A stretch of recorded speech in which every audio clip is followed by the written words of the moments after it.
You know what's funny about the trophy system? It makes people play games like they probably normally wouldn't, especially if you're a trophy hunter. Like I remember, this is crazy, right? So there's this trophy hunter, and he got all these platinums on all these games, and they wanted to congratulate him. So he was in this news article. They took a picture of him, and I swear, you see this picture of him, man. This dude looked like he was drained, dehydrated. He looked all jacked up. I was like, wow, dude, like this is supposed to be a celebration pic. This guy looks just out of it. And I was like, wow, dude. And there's certain games that I'll try to get certain trophies on. If I really like the game, it's not too crazy to get that trophy. But I wouldn't consider myself a trophy hunter. But the trophy system and achievement system as well, it's just a way. It's just kind of like a high score system from back in the day. Yep. People play games to get the high score. They had that bragging right, show a little flex their names in the game or whatever like that. That was cool. And now the trophy system is pretty much that same thing. But also, too, it's a way for these companies to monitor people playing their games pretty much, Yeah. and how they play them. Will people try to go this far in this game to get this trophy, And I think it's honestly, I think it's crazy.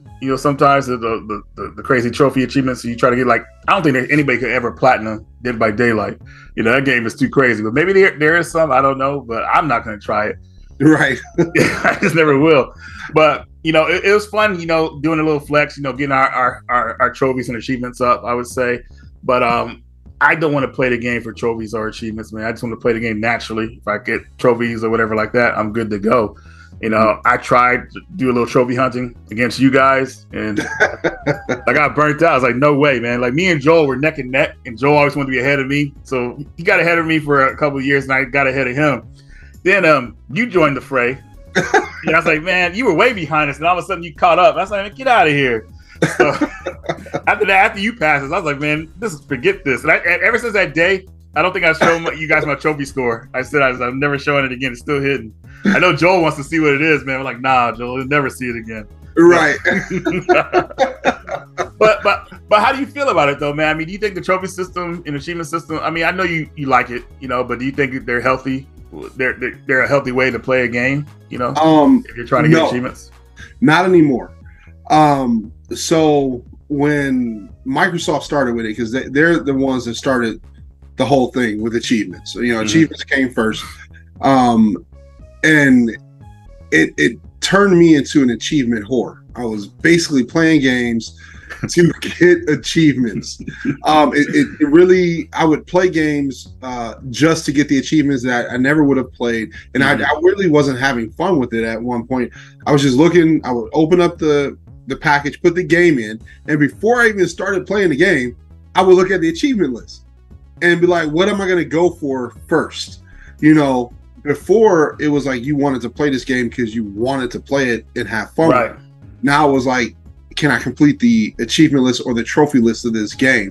Yeah. And then you started seeing the track record of smaller companies making games that had easy achievements and easy trophies. So you could play their game because they know you'll play it just to get those. Yeah. People, and they would make these games $1, $4 or whatever, really cheap, right? And the achievement and trophy community is so huge. If you come out with a game and you can get a platinum or 1,000 achievement score in under 5 minutes, and you made the game $2, you're guaranteed to make $1 million. You are guaranteed to make $1 million in that community because people are just going to buy it. They're going to flock to it. Now, as of lately, people have started to analyze people's achievements and trophies. They're like, well, you ain't a real gamer because all those games are whatever. You know what I'm saying? They're easy achievements. You didn't beat this game. You didn't beat that game.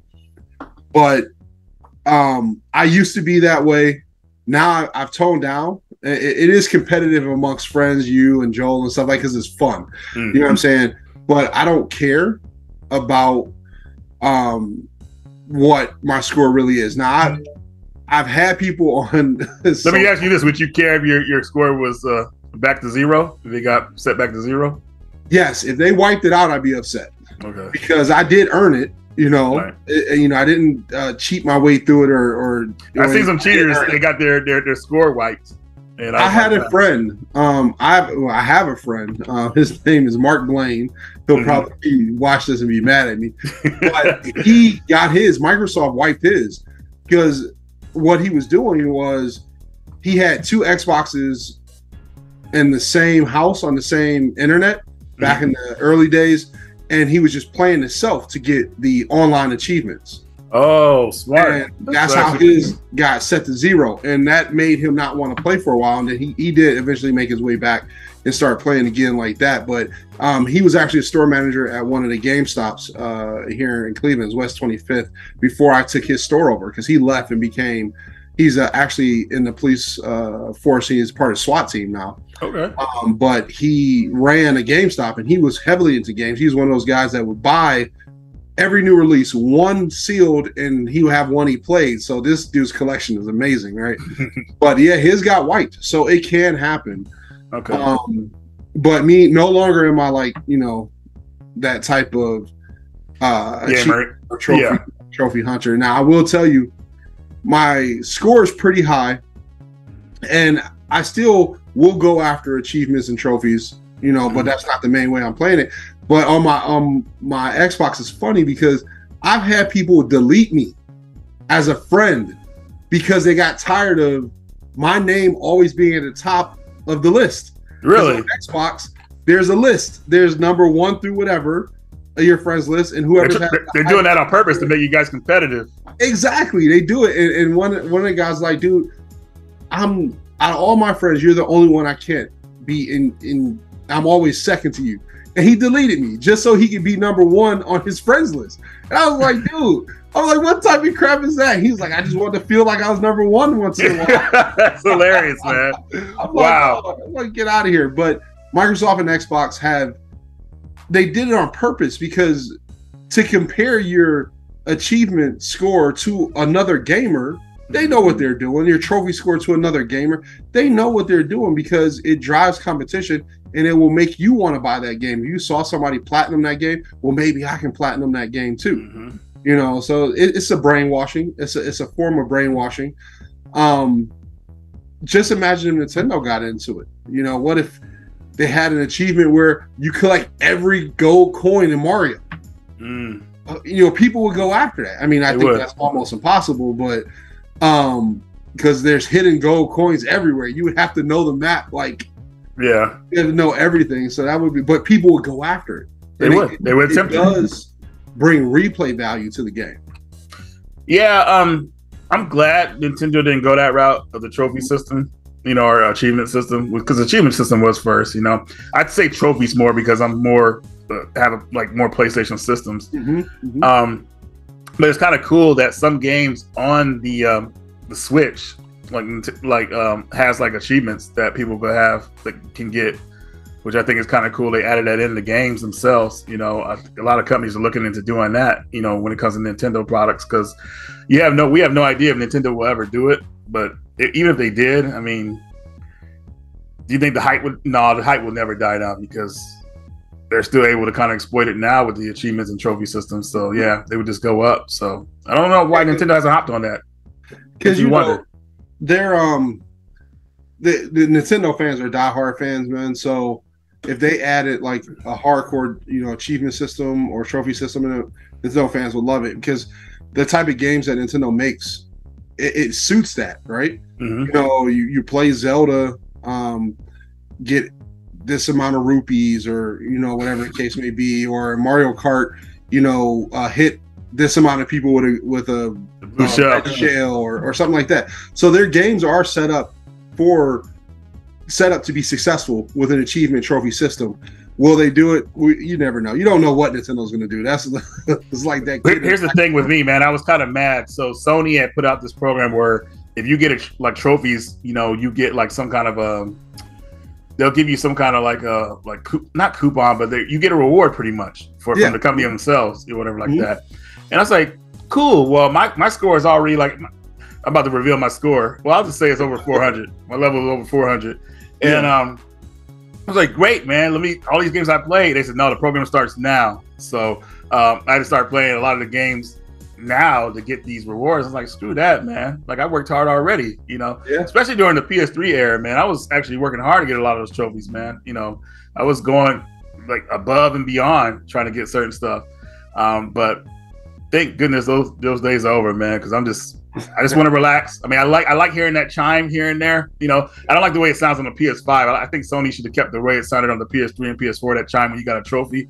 Yes. But yeah, the new one sucks. Like, what is that? But every time I hear that, I get happy, man. So I'm not really worried about trying to get everything. But I'm not, and I want to say this too. I'm not trying to say it's unhealthy for everybody to try to get certain achievements. There's actually some hardcore gamers out there that get these achievements and they go about the rest of their day and chill, whatever like that. But we're just saying like it's kind of crazy sometimes how it could be an unhealthy obsession, because people are trying to get these trophies and they're battling and just next thing you know the whole day is gone or the week is gone. It could be pretty insane. So choose those achievements and trophies wisely, which ones you try to get, because not all of them are worth getting. Some of them are just there to waste your time. Yeah, and you're talking about the PlayStation Stars program that they just launched. And I was looking at some of the stuff with that one, and the way you progress in the Stars program, the highest you can go, I think, is level 4. But if you look at how you progress it, you have to get a certain amount of rare trophies. So they have the trophies built into that system. Wow. For you to progress through it. And it really picked up for me when I started seeing how, especially with Microsoft, how they were giving things to the guys who are at the top of the list. Because I can't remember what his name, but he was the first guy to get 1 million gamer score. And they gave him like a lifetime membership to Xbox Live, a plaque and a trophy and everything. And he was just like synonymous in the community for becoming number 1. And they flew him out to like E3, and he got to talk to all the big wigs and everything. Mm-hmm. And people were like, man, just for playing the game and getting these trophies, I could possibly be famous. And people started really getting into it, right? Because these companies, not as a customer, you're being brainwashed. You're not understanding that, yeah, they're giving you these things, but they're creating a system of competition so that they can sell the maximum amount of games. Mm-hmm. So they're winning. They're giving you this little piece of acknowledgement, but now they're selling millions of games, because, of those achievements and those trophies, because now you want to be notarized, get known for it. So, right. Yeah, man, I've gotten away from it because oh my God, I played some bad games. I have played some bad games, man. Just to get 1,000 games you would never touch before, man, at all. Because it has that system in it. You play it. Me and Joel were just playing a game, and I'm gonna tell you a horrible game. Here, let me pull it up real quick. And it oh my God, is it bad? Is it bad? It's just, oh my God, it's so bad. But we were doing it just to get the platinum trophy for it, because it's considered an easy trophy game. Mm-hmm. But this game sucks, Reggie. It's called Thunderpaw. Oh, yes, dude. So you can get the platinum in this game in about 20 minutes, literally. But the game is so bad. It is so aggravating to play because you play as this dog, right? And something happens where he picks up weapons and he's going to go save the world or whatever. But what I hate about this game is when you shoot, it pushes it pushes him backwards. It's like you're standing still and you start shooting, he keeps moving. Oh, so there's that thrust that'll put you. Okay, wow, dude, that kickback. It's so annoying, and that's the worst part. Now, the game, I think the game would actually have been a semi-fun platformer if they didn't put that mechanic in there. And the only reason I powered through it was to get the platinum. I was like, oh my God. You got to think though, man. When you that's draining in itself. You know what I mean? Like when you force yourself to play a game. Yes. I'll never forget the time. And I told the story before, man, when I played Tales of Zestiria for the PlayStation 4. And it's not a bad Tales game at all. It's not my favorite, definitely not my favorite. But I remember I was known back then to kind of beat like a lot of my RPGs. And that was the first one in a while that I said, dude, F this game, man. I'm done with this because, man, it was bullshit, dude. I was like, dude, get out of it. I remember I complained on the forum on Facebook, this RPG group, and I was so mad I posted in there. And I took a week off from playing the game. Then I said, you know what, man? I put my money into this game. I'm going to get something out of it. So I played it again, figured things out, beat the game. But that's the only Tales game I never picked up again. I just let it go. I was like, I mean, not saying it's a bad game, but it's one of the weirdest Tales games I played because there's like it's hard to tell where you have to go sometimes, and then like the merging system, you merge with other characters to become more powerful, and it's just really weird. But yeah, man, when you go through a game and you force yourself, man, you're really just like, I feel like you're setting yourself up for failure, man, because it's so draining, and the dread you feel afterwards is just like, why did I put my time into this? You don't want a game after that. That's like, you're like, all right, I'm going to do this, and I'm done for the night. You know, a game that pulls you in and makes you want to keep coming back, you don't want to put that game down, right? And then even when you're done playing it, you want to play more. Right. No game should make you feel like this was a chore, like I clocked in for a job. You know what I'm saying? So Thunderpaw made me feel like I clocked into a job that I wanted to be fired from. So like, fire me, man. I bet you turned that game off with a quickness after you got that platinum. Deleted it, bro. Deleted. Like, I went to the dashboard. I didn't even stop the game. I hit the PlayStation button to go to the dashboard, and I immediately deleted it. I didn't even stop the game. You know how you have to stop the game? Yeah. Run in the background. I just hit delete and said, I'm done.